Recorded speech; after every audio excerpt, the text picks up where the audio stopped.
दोस्तों, आज हम आपको एडिशन की एक ऐसी टेक्निक बताने वाले हैं जो शायद ही किसी क्वेश्चन को सॉल्व करते समय आपने लगाई होगी। आइए देखते हैं। देखिए, हमने 3 एग्जांपल्स लिए हुए हैं और इनमें से हम पहले एग्जांपल को थोड़ा डीप में सॉल्व करेंगे और उसके बाद बाकी के दोनों एग्जांपल्स आप बिना पेन के ही बना सकोगे। ठीक है दोस्तों? तो देखिए, आपको करना क्या है एग्जैक्टली, आइए हम पहले एग्जांपल से समझते हैं। देखिए, अब मान लीजिए हमें 49 और 37 को ऐड करना है। तो आपको करना यह है कि 49 है, इसे आप 49 नहीं, इसे आप 50 कंसीडर कीजिए।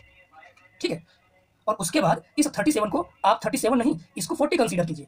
अब ये बताइए हमने इनको ऐसा क्यों कन्वर्ट किया? हमने इन्हें 50 और 40 में कन्वर्ट क्यों किया? क्योंकि हमारा माइंड जो है इस टाइप के क्वेश्चन को सॉल्व करने में इंस्टेंट आंसर देता है। अगर आपसे बोला जाए 50 और 40 कितना होगा, तो आप तुरंत बताओगे कि कितना होगा, तुरंत आप बताओगे ये होगा 90 बताओगे। लेकिन अब आपको एक्चुअली ऐड कितना करना था, 49 और 37। तो ये बताइए 49 से आपने 50 लिखा, लेकिन कितना ज्यादा लिखा, एक ज्यादा लिखा। और उसी प्रकार 37 को 40 लिखा तो कितना ज्यादा लिखा, 3 ज्यादा लिखा। तो कहने का मतलब अब आप 50 और 40 को जो माइंड में ऐड करोगे, जो 90 आएगा वो आपके एक्चुअल आंसर से 1 और 3 4 ज्यादा आंसर आएगा। ठीक है? तो आपको लास्ट में कर क्या देना है, इसमें से उसी 4 को घटा देना है। तो फाइनली आपका जो आंसर एक्चुअल आंसर आएगा कितना आएगा, वो आएगा 86।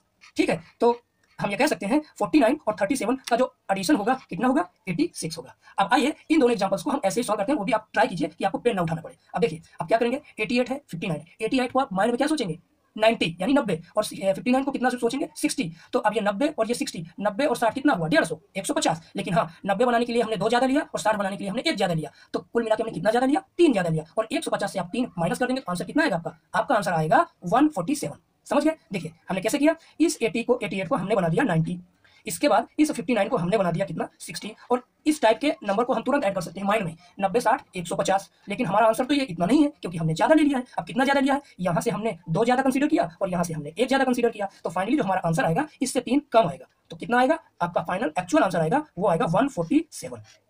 ठीक है दोस्तों, उम्मीद करता हूँ कि आप इसे अच्छे से समझ गए होंगे। अब देखिए, इसका हम डायरेक्ट आंसर लिखने वाले हैं। डायरेक्ट कैसे, 239 है, 126 है। 239 को आप माइंड में सोचिए, 239 को आपने बना दिया 240 और 126 को आपने माइंड में ही बना दिया कितना, 130। अब 240 130, 240 130 कितना हुआ, 200 और 100 300, 40 और 30 कितना हुआ, 370। और 370 से अब आपको क्या करना होगा, एक यहाँ पे 1 ऐड किया मन में और यहाँ पे 4 ऐड किया एक्स्ट्रा, तो 4 5 5 एक्स्ट्रा ऐड किया। तो फाइनली आपका जो आंसर आएगा वो 370 ना आकर कितना आएगा, इससे 5 कम आएगा, क्योंकि यहाँ पे 1 और यहाँ पे 4 ज्यादा लिया। तो फाइनली जो हमारा आंसर आएगा 365 आएगा। ठीक है दोस्तों, तो उम्मीद करता हूँ कि ये आपको टेक्निक बेहद ही पसंद आई होगी और आप आगे से अपनी कैलकुलेशन में इस टेक्निक का उपयोग करेंगे। ठीक है, धन्यवाद।